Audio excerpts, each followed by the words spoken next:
Bienvenidos a la entrevista en línea en este miércoles 17 de abril de 2013. Un saludo a usted que diariamente nos acompaña a través de la prensagráfica.com, nos escucha en GD Radio del Grupo Dutriz o nos ve también en Canal 95 en cable de Tigo. Este miércoles damos seguimiento al resultado electoral en Venezuela, obviamente de la visión particular del FMLN, en este caso, también del trabajo de precampaña ante la elección presidencial en nuestro país en 2014 y otros temas que tienen que ver también con el trabajo legislativo, elección de magistrados de Corte de Cuentas y toda la discusión que hay alrededor de este tema, sobre todo que ayer la Comisión Política ha conocido de un informe enviado por el presidente de la Corte Suprema de Justicia, Salomón Padilla. Bueno, algunos temas planteados en agenda. Está con nosotros en nuestros estudios Roberto Lorenzana, diputado y secretario de Comunicaciones del Frente Farabundo Martí para la Liberación Nacional, FMLN. Diputado, bienvenido, un gusto. Buenos días. Bueno, para comenzar un poco, ¿cómo se ve? Está reflexionando, analizando la elección presidencial en Venezuela, diputado. ¿Usted estuvo finalmente en Venezuela o no? ¿Fue una delegación? Pero estuvo una delegación, ¿no? Sí, efectivamente fue una delegación del FMLN en su calidad de observadores, invitados por el Consejo Nacional Electoral de Venezuela.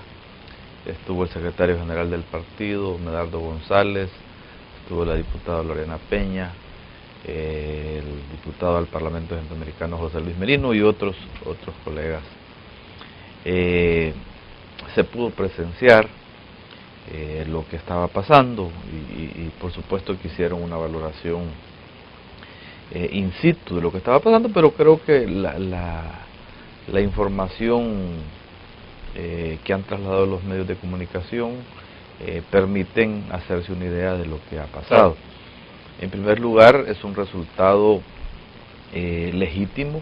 El sistema electoral de Venezuela es de los más confiables del mundo.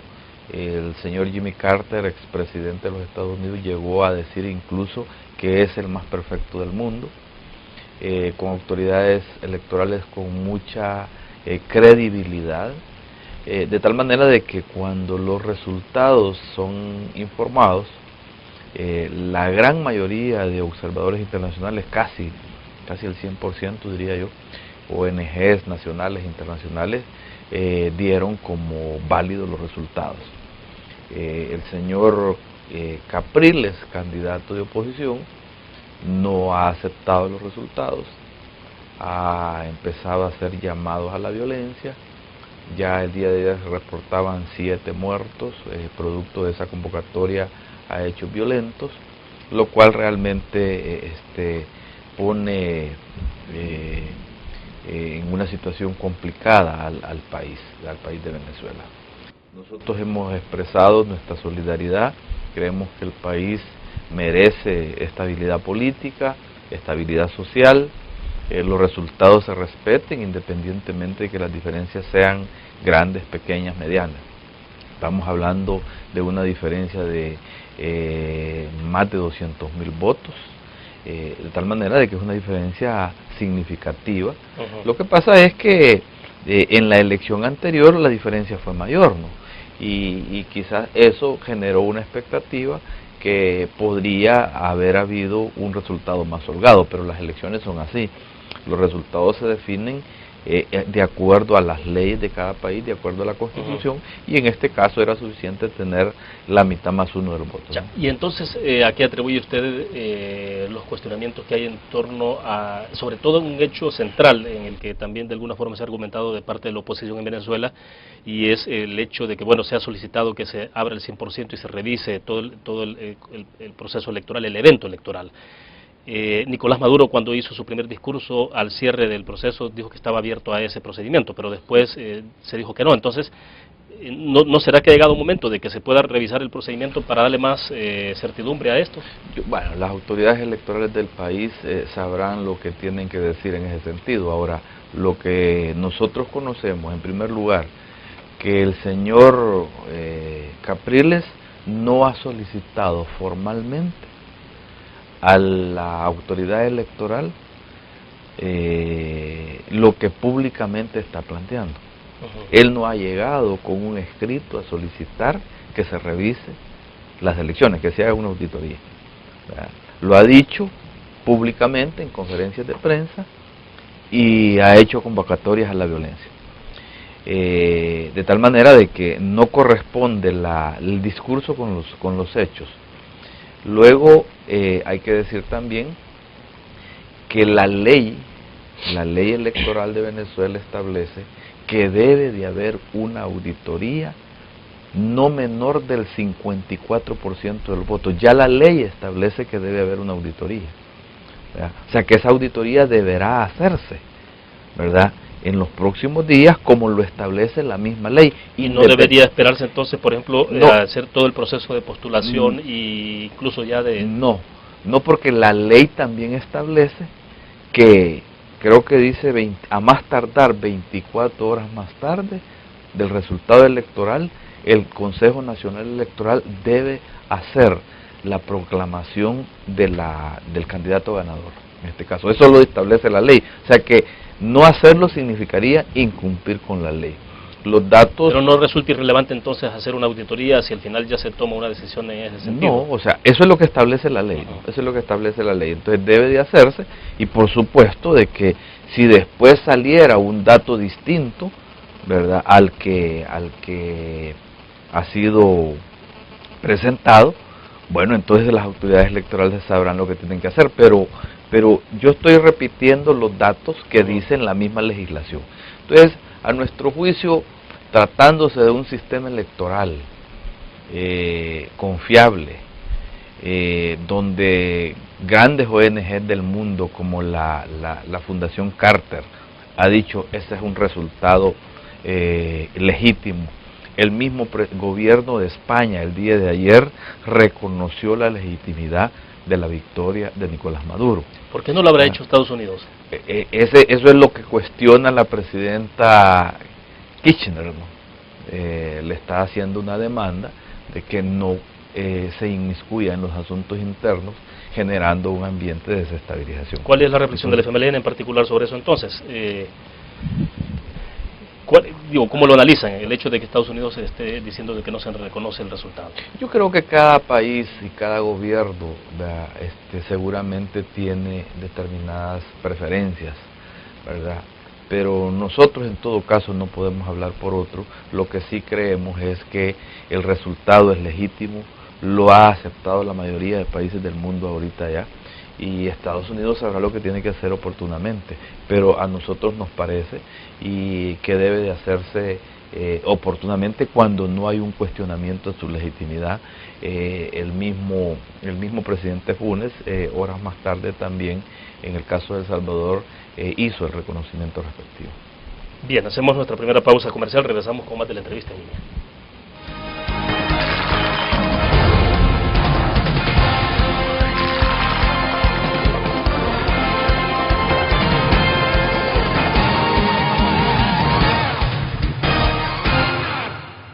Ingresa gratis a un nuevo nivel de lectura. Desde tu computadora, busca en nuestra página web el link del kiosco LPG. Regístrate y listo. Escoge tu lectura. En tu tablet, iPhone o Android, ingresa a App Store o Google Play. Busca kiosco LPG. Descarga la aplicación y disfruta de todas nuestras publicaciones digitales. Grupo Dutriz. Multiplicamos la forma de informarte. ¿Qué es la Ley de Medicamentos? Es una nueva promesa cumplida del gobierno del FMLN que garantiza precios hasta un 60% más bajos en más de 4.000 medicamentos. FMLN, ayudándote a mejorar tu vida.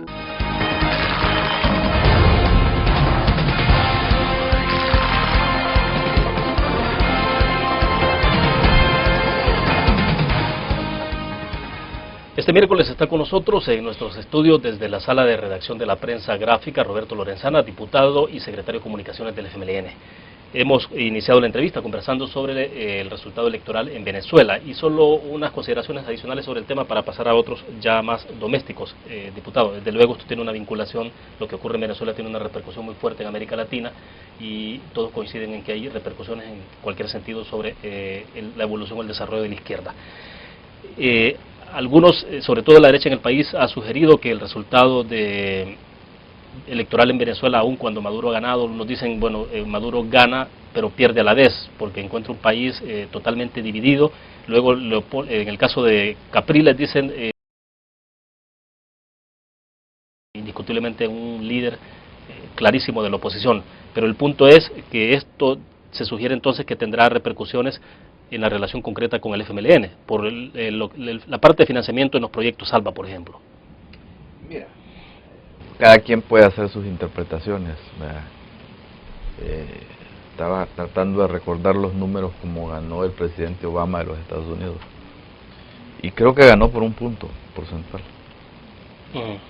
Pero ahí no se habla de que encontró el país totalmente dividido y que se cae el mundo. O sea, las elecciones se ganan por un voto, por 2 votos, por 100.000 o por millones de votos. Y aquí se ganó por cientos de miles de votos de diferencia.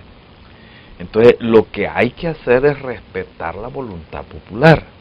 Y eso es lo que el candidato de la oposición no está haciendo. Si perdió, perdió. O sea, esas son las reglas del juego.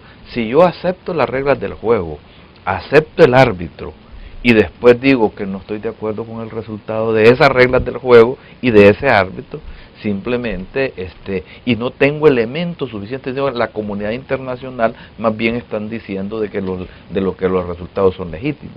Entonces, ese es un problema de madurez política, es un problema de visión democrática, porque los resultados, si no me favorecen, deben respetarse en tanto que reflejan la voluntad de la mayoría del pueblo. Y sobre el caso particular en la relación con el FMLN, diputado, sobre todo por ese vínculo que hay en la parte de los proyectos sociales impulsados a través de la Alianza Bolivariana de los Pueblos ALBA. No, nosotros no tenemos duda de que con la presidencia de Nicolás Maduro está garantizándose la continuidad del respaldo, de la solidaridad que se da a los diferentes países de América Latina. Ellos mismos tendrán que hacer sus evaluaciones, por supuesto, si en determinado momento tendrán que hacer readecuaciones a los proyectos que impulsan en América Latina, será su propia valoración, nosotros la respetamos, pero tenemos la confianza que existe, por supuesto, la decisión, la voluntad de continuar con la solidaridad y la cooperación que hasta ahorita hemos tenido. Entonces, eso es lo que nosotros creemos. Ahora, yo quiero decir algo sobre esto. El FMLN es un partido político que tiene, 33 años de existencia. Nacimos en 1980 y tenemos antecedentes en las organizaciones revolucionarias que conformaron al FMLN. El FMLN ha luchado a lo largo de todas estas décadas en medio de todas las adversidades, en medio de muchas dificultades, con alianzas de todo tipo, nacionales e internacionales. En los tiempos del conflicto, nuestra mayor cooperación, independientemente de que no lo sepan algunos, provino de los Estados Unidos de América y de Europa Occidental. De ahí vino la cooperación financiera más importante del FMLN en tiempos del conflicto. No vino del campo socialista, no vino de Cuba, no vino de la Unión Soviética. De tal manera que nosotros hemos sido un partido acostumbrado a lidiar con todas las correlaciones internacionales. Este es un momento en que ha surgido un nuevo liderazgo en América Latina. Venezuela asume un liderazgo importante. Por supuesto que el presidente Chávez se convirtió en un líder indiscutible en la región, pero los países de América Latina no han estado determinados sus fenómenos por lo que pasa en Venezuela. Lo que pasa en Brasil no depende de Venezuela. Lo que pasa en Ecuador no depende de Venezuela. Lo que pasa en Argentina, lo que pasa en Uruguay, son correlaciones propias de cada país. La cooperación cuando se habla de la influencia que tiene Venezuela, el gobierno de Venezuela sobre la política interna en El Salvador, nosotros creemos que no determina la política interna de El Salvador. El hecho de que sí haya programas sociales que benefician a los salvadoreños y que el FMLN sea un canalizador a través del proyecto ALBA, por ejemplo, a través de las alcaldías donde está el FMLN, por supuesto que beneficia al pueblo salvadoreño, pero no determina la política salvadoreña. O sea, como no determinó la política salvadoreña en otros tiempos que otros países hayan cooperado con el gobierno de El Salvador. O sea, eso no, al final los procesos se determinan por las correlaciones internas, no la democracia, la política interna no está determinada nunca por los factores externos, lo definen las realidades internas de cada país. Una última pregunta para cerrar. A veces hay un intento de hacer equiparaciones en términos de, dice, bueno, la izquierda, para ser concreto el FMLN acá, puede cuestionar, por ejemplo, un resultado electoral y lo que ha ocurrido en una elección cuando participa Andrés Manuel López Obrador en México, pero no se dice lo mismo cuando se está del otro lado en Venezuela. Como señalando que hay una contradicción. O al revés, dicen de que la derecha no cuestionó el resultado allá en México, y ahora sí la cuestiona. O sea, también podemos verlo de diferentes ópticas. Y quiero decir lo siguiente, en realidad nosotros no hicimos un pronunciamiento sobre la situación en México. Otra cosa es que tengamos amistades, como las tenemos en el PRD de México, en el PT de México y en el PRI también. No nos pronunciamos por la situación interna de México. Tenemos información, ¿verdad?, de la cantidad de irregularidades que fueron denunciadas, pero el FMLN no quiso inmiscuirse en ese tema interno. Ahorita estamos hablando de de una situación concreta, objetiva. Hay un resultado electoral que nadie lo cuestiona. El único que lo ha cuestionado es el candidato a la oposición. La comunidad internacional. Pero la Unión Europea ha hecho pronunciamientos. Estados Unidos, España ya el secretario general de la OEA, por ejemplo, pidió que se abriera un proceso. O sea, lo que él dijo, lo que él dijo es que estaba de acuerdo en que se hiciera, no que se desconocía el resultado, que es distinto, ¿verdad? Claro. No, o sea, el resultado de la OEA no lo ha desconocido. Lo que ha dicho es que en aras de la concordia y de la pacificación y de la unidad del país, era bueno que se cotejaran todos esos los datos, pero la ley misma electoral, repito, establece que al menos el 54% de los votos deben de ser auditados. Eso es lo que dice su propia ley. Entonces eso es lo que han hecho las autoridades, o estarán haciendo las autoridades de Venezuela. De acuerdo, vamos a otra pausa comercial. Cuando regresemos hablamos ya de temas estrictamente domésticos. Vamos a la pausa.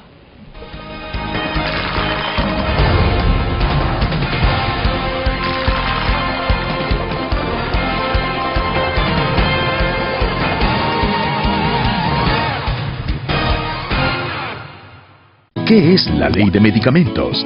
Es una nueva promesa cumplida del gobierno del FMLN que garantiza precios hasta un 60% más bajos en más de 4.000 medicamentos. FMLN, ayudándote a mejorar tu vida. Una nueva forma de vivir la información. GDA Live del Grupo Dutriz. Ingresa a App Store o Google Play y descarga gratis la aplicación GDA Live. Ahora, busca en nuestros periódicos y revistas los iconos de GDA Live. Enmarca la imagen dentro de tu pantalla para animarla. Toca 2 veces la imagen para vivir la información en pantalla completa. Y recuerda que en el código ALIVE de la portada estaremos actualizando nuestras noticias. Con GDA Live, vive la información. Grupo Dutriz, multiplicamos la forma de informarte.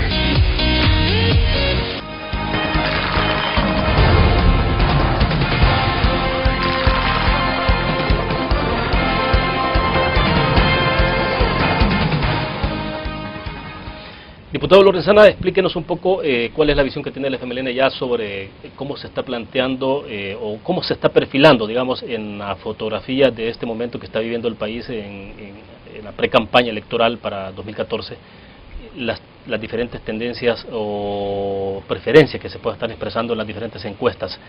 Hay diversas encuestas, no voy a mencionar nombres, pero bueno, sí, un poco hay ya tendencias marcadas. ¿Cuál es el análisis que tiene el FMLN del momento actual, diputado? Podríamos hacer una valoración de tendencias en los últimos 5 o 6 meses. Por ejemplo, un dato inobjetable es la caída vertiginosa de Norman Quijano. Eso es incuestionable en todas las encuestas. Otro dato de las encuestas es un crecimiento para algunos moderados del FMLN y de su candidato. Prácticamente todas están hablando de un empate técnico entre los candidatos de Arena y del FMLN. Y el surgimiento de una tercera opción con el candidato Antonio Saca, que a nuestro juicio, según las encuestas, no levanta su opción electoral. O sea, surge como un proyecto nuevo, nuevo en el sentido de que no estaba todavía a la orden del día, pero no levanta sus preferencias. O sea, se mantiene estático, casi igual como cuando surge. De tal manera de que estamos en el momento justo en el que todos estamos, creo que pensando, en dar el salto necesario para hacer una definición de una tendencia más acentuada. Nosotros vemos que iniciamos esta carrera con una desventaja, que ya hemos logrado sobreponernos, aunque sea un poco, en esa desventaja, que los candidatos se han situado en términos muy parejos, lo cual para nosotros ha significado un ascenso importante en varios meses, ¿no? Y creemos nosotros que el pueblo salvadoreño lo hace así porque está considerando, está apreciando el valor estratégico que tienen las transformaciones sociales que se han iniciado en este gobierno. Creo que el pueblo está dimensionando eso, de eso hemos hablado antes, los programas sociales, particularmente en educación, en salud, lo último, la ley de medicamentos, creo que eso está sintiendo. Mira, en los primeros meses de la caída de Norman Quijano no se reflejaba que eso le afectaba a Arena. Quijano estaba arriba de Arena. Por lo tanto, él bajaba y su partido no bajaba, porque todavía no le afectaba. En las últimas encuestas, ya en el último mes, la caída de Quijano sí le está afectando al partido. Por supuesto que a eso hay que sumarle la crisis interna que hay al interior del partido, que nadie la discute. O sea, nadie puede ocultar que Arena está en una contradicción muy profunda. O sea, antes eso se podía ocultar, antes se podía decir, miren, son atisbos de dificultades, pero ahora el pleito es como un pleito callejero el que tiene Arena. O sea, es una cosa de todos los días. Gente que se va, diputados que se salen, alcaldes que se van, otros que se quieren ir, Walter Arauz en un pleito con sus dirigentes. O sea, un liderazgo que no asume, que no tiene el control. Y eso pasa en las transiciones, un liderazgo nuevo tarda mucho tiempo, ¿no?, en llegar a controlar a veces la situación. Ahora, diputado, ¿por qué el candidato Sánchez Serén se mantiene, ni baja ni sube? Algunos dicen que en lo que ha caído es un proceso de estancamiento. ¿No es eso también complicado? Estar en una situación en la que no sube, no baja, y en la que algunos sugieren, por ejemplo, que el FMLN lo que ha hecho en este momento es consolidarse en su voto duro. Pero claro, ganar una elección implica más allá del voto duro de cualquier partido. Mira, esa es otra teoría que no está bien fundamentada, que no se puede inferir de las encuestas, ¿verdad? Porque sí ha habido un crecimiento importante de Salvador Sánchez Serén. Salvador Sánchez Serén, cuando empezamos esta carrera, ¿verdad?, según lo decían todas las encuestas, Norman Quijano decían que duplicaba las preferencias electorales de Quijano. Entonces, no es solamente la caída de Quijano, ha habido un crecimiento importante. O sea, ahora prácticamente se han situado en un empate estratégico los candidatos, y el FMLN ya arriba de Arena. Entonces, a nuestro juicio es una teoría que no se puede sustentar. Sí ha habido un crecimiento, ¿verdad?, que se puede, ya si verificamos, si analizamos detalladamente las encuestas, se puede ver el histórico de crecimiento. ¿Qué les dice a ustedes esto? Los énfasis en qué trabajar, cómo apuntalar esto, porque la campaña en sí misma no ha comenzado. O sea, todo lo que tenemos hasta hoy es una especie de pre-campaña. Claro, ya están volcados en el territorio, pero la campaña electoral en sí todavía no ha iniciado. Porque la campaña también genera efectos positivos o negativos para cualquiera. Yo creo que no hay ninguna duda de que va a ser muy determinante la estrategia que ocupemos todas las fuerzas políticas. O sea, si ya tenés un empate entre candidatos, y tenés también fuerzas políticas como el FMLN y Arena, que tienen una posibilidad de jalonar la votación de manera determinante, sin duda la estrategia va a ser muy decisiva. Nosotros vemos que el escenario que está configurado es que Saca seguirá debilitando a Arena. Yo creo que el objetivo del señor Velado, cuando él plantea de que aquí la confrontación se va a definir entre Arena y el FMLN, es justamente una forma de decir: polaricemos las cosas porque Saca me está quitando votos. Eso es lo que quiere decir en el fondo. Entonces quiere que haya una confrontación directa entre el FMLN y Arena para así impedir el crecimiento de Saca, porque le afecta más a Arena. Esa es la preocupación que están expresando. Bueno, pero el FMLN le es indiferente a lo que pueda estar haciendo Saca. Digo, porque también se puede inferir de que de alguna manera, si Elías Antonio Saca puede estar creciendo y posicionándose dentro del electorado, no solo le está quitando votos a Arena, sino se observaría una caída muy estrepitosa del partido Arena. Entonces, ¿de dónde está sacando votos Elías Antonio Saca? ¿Podría estar sacando votos del mismo FMLN? Mire, Saca no ha crecido mucho, ¿va? Pero y Arena ha caído. El FMLN no ha caído. Según las encuestas, no ha caído. ¿Verdad? El que ha caído es Quijano y parcialmente Arena. De tal manera de que lo que pasa es que, mira, son dos opciones de derecha. Saca y Quijano son dos candidatos de derecha. Han sido de la misma familia. Son sangre de la misma sangre. Saca heredó o aprendió todas las mañas de Arena cuando condujo ese partido. Si ahí hizo el aprendizaje político principal. O sea, estamos hablando de lo mismo. Son dos expresiones que se han dividido por intereses, pero ideológicamente son lo mismo.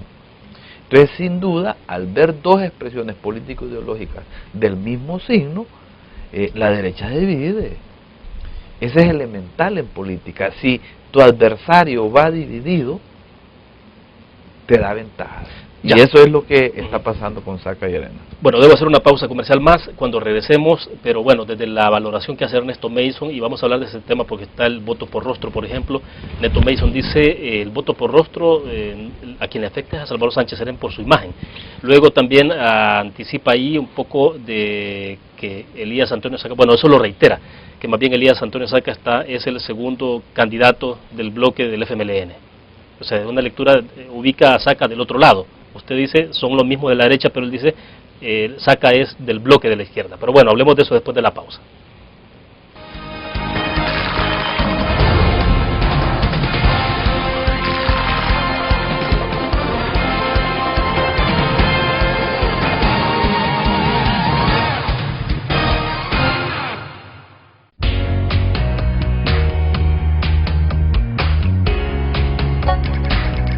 Cada momento, donde quiera que estés, te damos el mejor contenido en diferentes plataformas para que tú escojas el medio para informarte. Y ahora con Grupo Dutriza Live, la nueva aplicación digital. Vive la información como una nueva experiencia en tu periódico. Multiplicamos la forma de informarte. Grupo Dutriz. La interacción con la tecnología llega con múltiples formatos. Nueva revista Tech Live, la información tecnológica más actual y los gadgets que modifican tu estilo de vida. Tech Live es una revista multiplataformas que te ofrece los últimos avances de la tecnología, las herramientas de mayor utilidad e interesantes artículos de la era digital. Escoge el medio que te mantendrá actualizado o visita nuestra web. Espera el futuro con Tech Live, una publicación de Grupo Dutriz.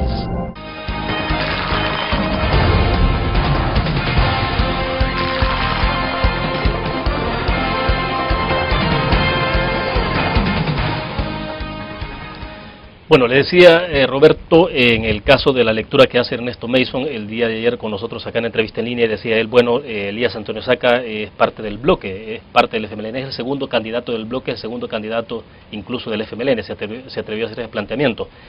Incluso puso en duda el financiamiento que pueda estar recibiendo Elías Antonio Saca, dice él, quizás recibe de dinero de Casa Presidencial hasta de los programas Salva. Bueno, parte de las valoraciones políticas, pero lo concreto es que, bueno, usted lo ubica entonces a Saca más en el lado de la derecha, compitiendo dentro del universo de la derecha. Mason dice que está más pegado con ustedes. Bueno, Saca desde que sale como candidato se autodefine como un candidato de la derecha. O sea, los partidos que apoyan a Saca son el PCN, de una historia electoral de derecha. O sea, yo nunca he visto el PCN con un discurso de izquierda. O sea, el PCN, el PDC, que quizás en un tiempo, hace décadas, pudo haber tenido alguna manifestación de izquierda, pero es un partido de derecha. Gana, que son los diputados que se le salieron a Arena. Arena es un partido de derecha. O sea, quiere decir que se le salieron 14 y ahora se le han salido otros 5 más. Y desde el momento en que se salen de Arena, ya hoy son de izquierda. No, yo creo que no resiste el análisis, un análisis con poco rigor, las declaraciones del señor Mason. O sea, son deseos los que él está expresando. Él quiere que nos quite votos a nosotros, Saca, porque es una opción de derecha, eso es indiscutible. Fue presidente del partido Arena.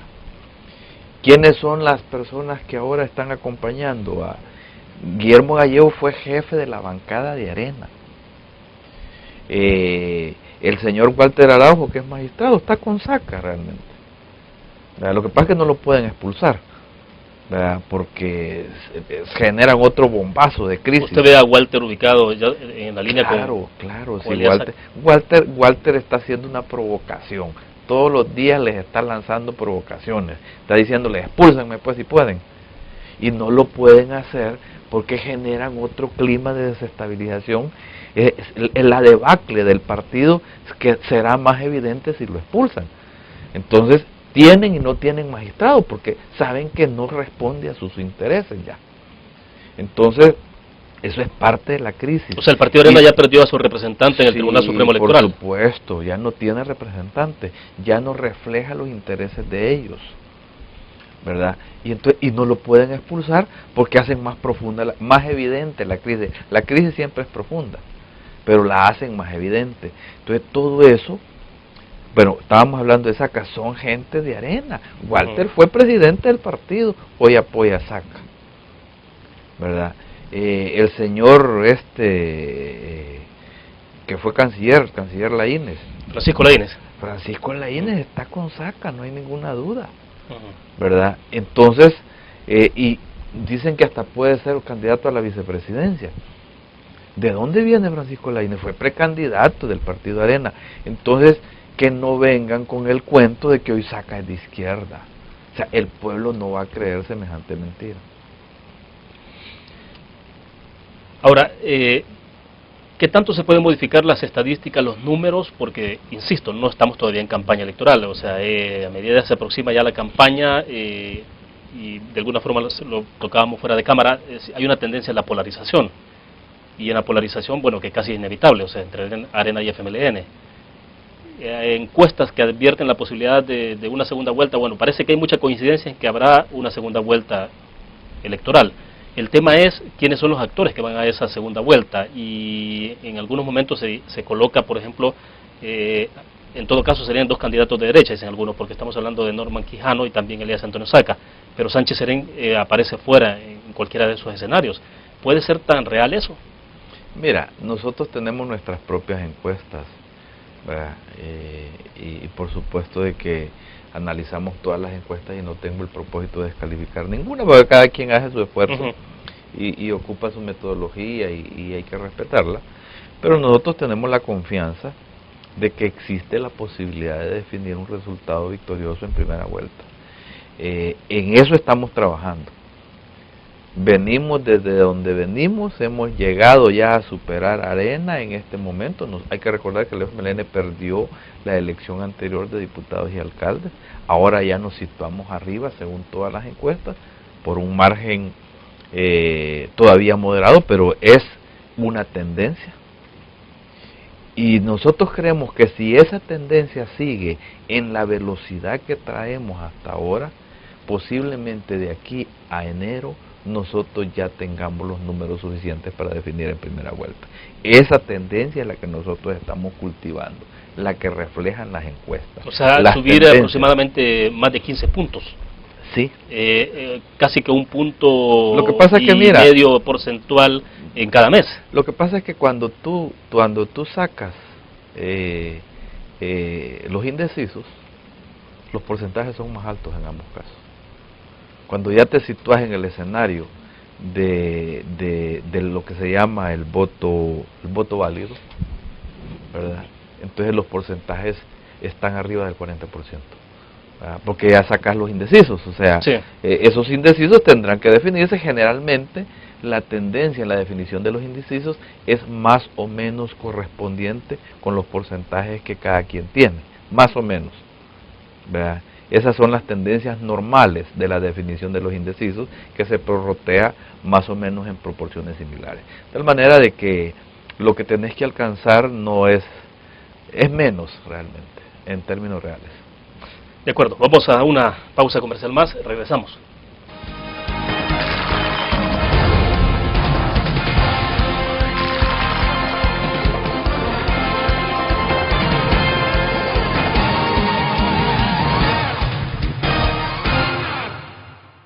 Un graficionado no olvida la historia, y aunque perdió una y otra vez, no perdió el orgullo.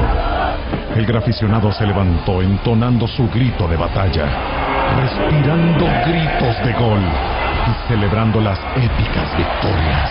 Un graficionado cree en la magia de la camiseta y mantiene viva la ola de fe, porque el graficionado sueña con volver a un mundial.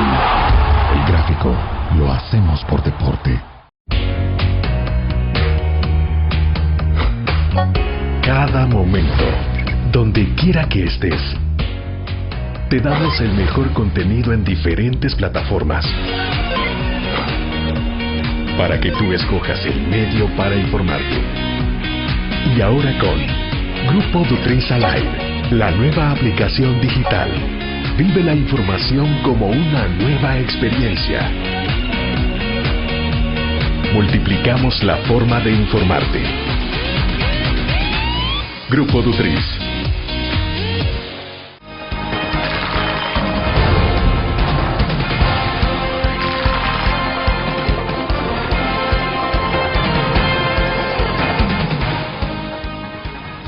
Cierro sobre el tema de elecciones 2014, diputado. En términos de trabajo territorial y en la reflexión que se puede hacer, cómo ha venido configurándose el resultado electoral y el trabajo territorial, son dos partidos los que están con maquinarias concretas y específicas en el territorio, es el FMLN y el Partido Arena.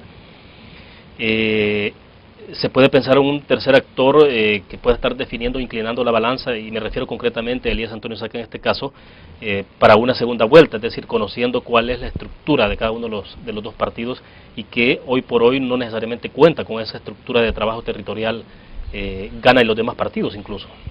Mira, yo voy a tratar de hacer una valoración lo más objetiva, en el sentido de que no pretendo menospreciar los esfuerzos que cada quien tiene. No quisiera ni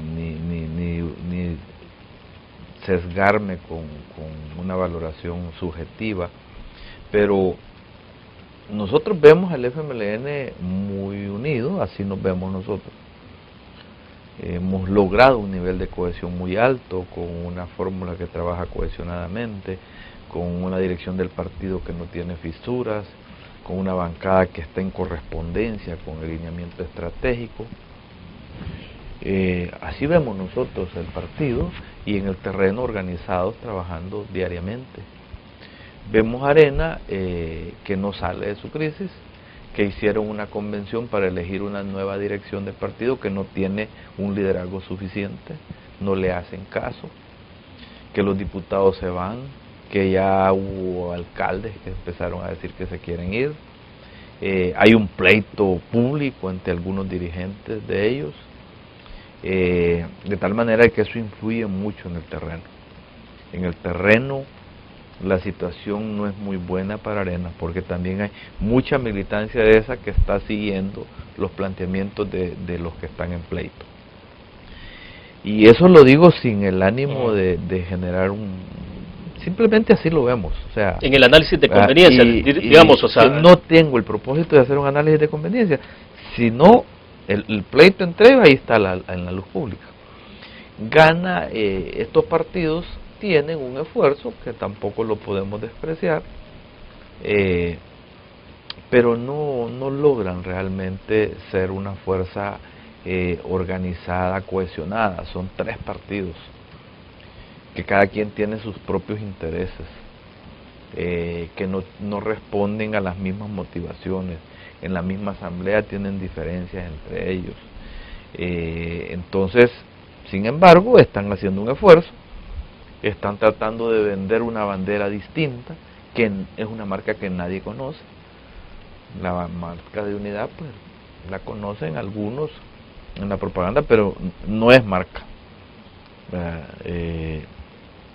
Entonces no vemos nosotros las posibilidades de que surja con una gran fuerza. Sin embargo, esos 3 partidos en la elección presidencial anterior fueron votos de Arena. Sí, claro, cuando acompañaron a Rodrigo Ávila. Solo hubo 2 candidatos y 2 partidos, y todos esos votos de derecha acompañaron a Arena. Ahora van a votar por separado.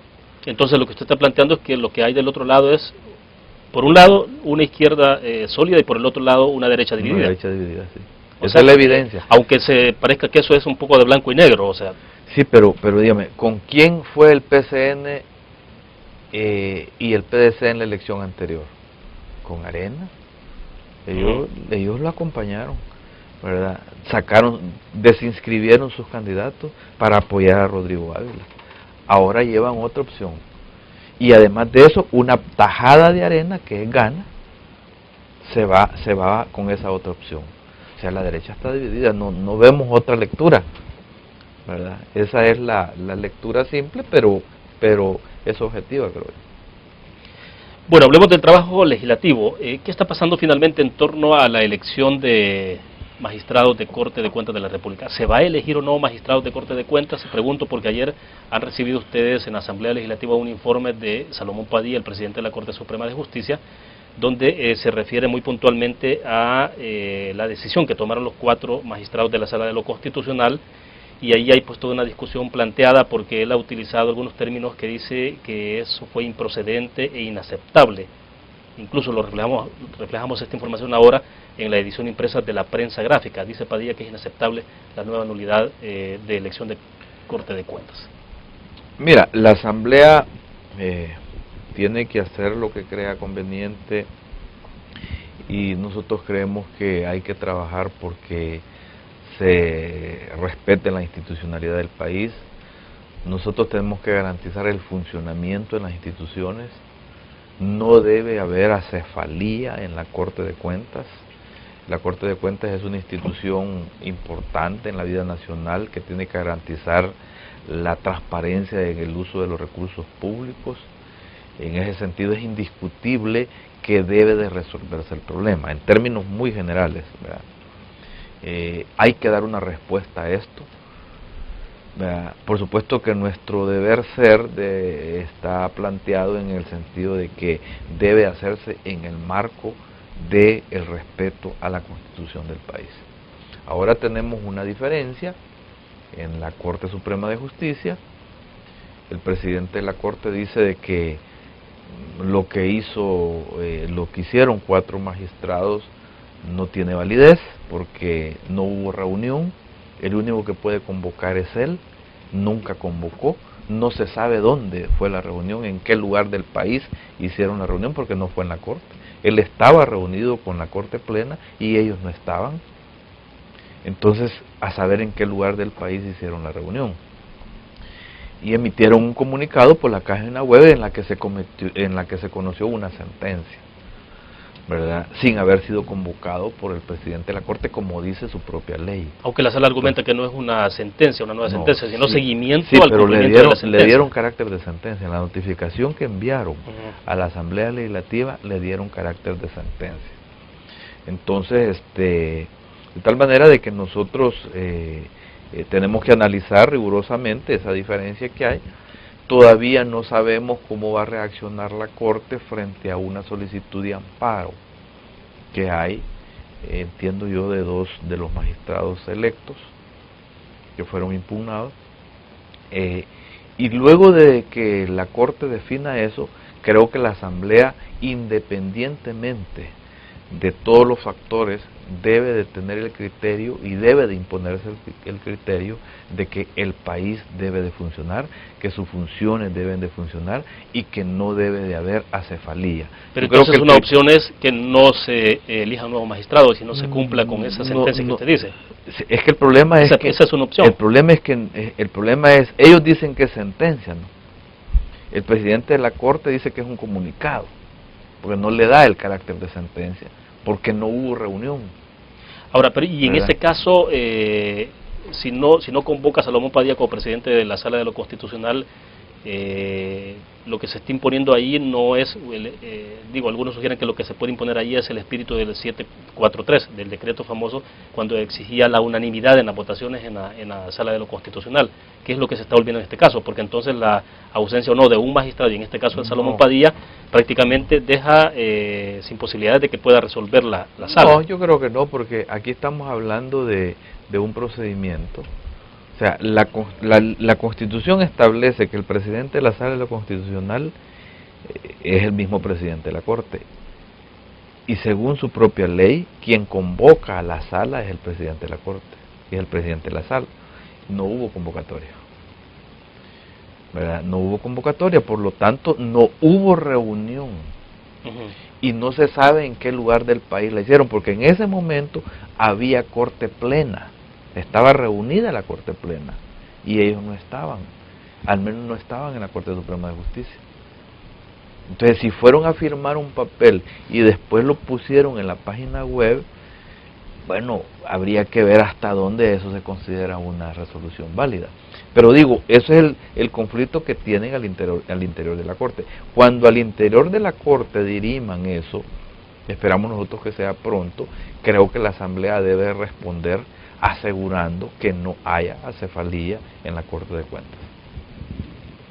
Por eso, pero usted tendría, en la Asamblea Legislativa habrían 2 opciones, que sería ratificar esa elección anterior que se está anulando hoy por hoy, o cumplir con esa resolución o sentencia o seguimiento, lo que sea de la sí, Sala. La Asamblea hará lo que crea conveniente, o sea, pero sin duda lo más importante es que no haya acefalía y que las instituciones funcionen. Es lo que tenemos que garantizar.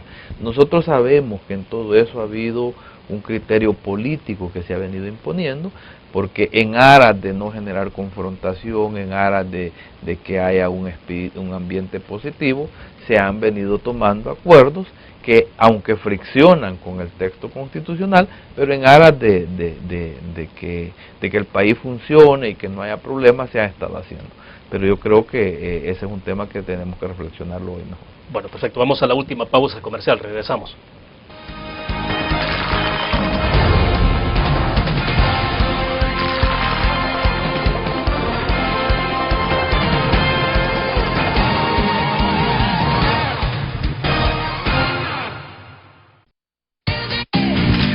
Blur, la revista más innovadora y moderna de todos los tiempos. Única en su estilo, creativa, un espacio exclusivo y reservado de entretenimiento y diversión, llevada al máximo.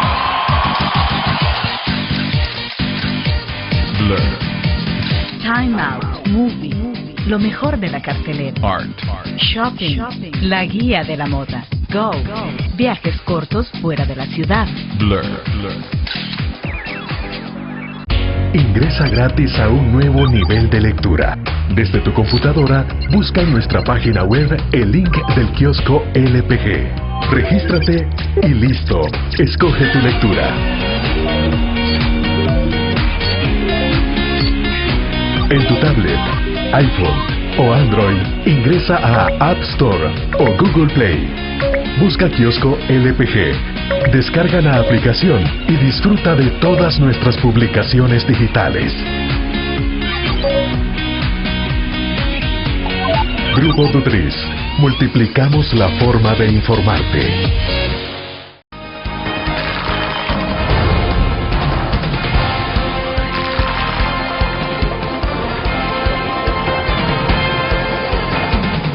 Bueno, estamos al cierre de la entrevista en línea. Diputado Lorenzana, se ha comenzado a hablar en el marco de lo que estamos conversando esta mañana, se ha comenzado a hablar en la Asamblea Legislativa de una posible reforma a la Constitución, algunos dicen una constituyente. ¿Hay que entrar en ese proceso, digo, en el marco de incluso de una pre-campaña electoral? ¿Qué tan conveniente puede ser esto? No, o sea, hemos escuchado opiniones, creo que de Gana, del diputado Gallegos. Nosotros seguimos creyendo que el mecanismo establecido en la Constitución de la República funciona.